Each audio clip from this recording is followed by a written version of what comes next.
Hello, good day. Andito po kayo ngayon sa Tao Elevate Head Office at meron po tayong OFW na nag-check in ng 6 figures. Grabe.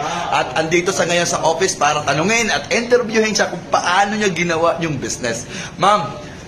Hello guys, to all OFW. Ako po si Coach Cynthia Bonifacio, OFW po ng Saudi. Ito na po ako, second check eh. Wow. Ang unang check ko po, nakakuha po ako ng 70,000. Ang second check ko po is 143,000. Palakpakan naman nyo. Grabe naman yan. Sinimulan ko po yung negosyo last year lang. So, ginawa ko po siya. Nag-goal po ako ng 31 accounts. 31 accounts, palakpakan naman natin yan. Natapos ko po yung 31 accounts 2 months ago lang talaga. Galing. Ako po ay 2 years and 7 months sa OFW po ng Saudi.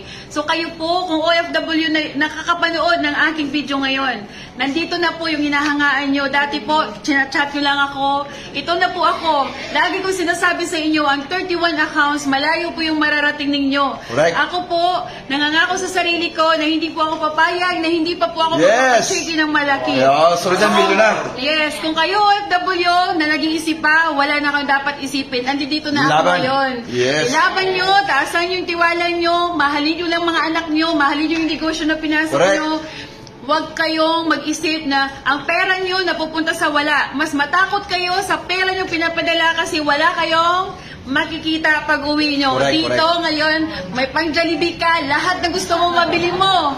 Kasi yung sa baba may pagkain dito. So, yes! guys! Thank you!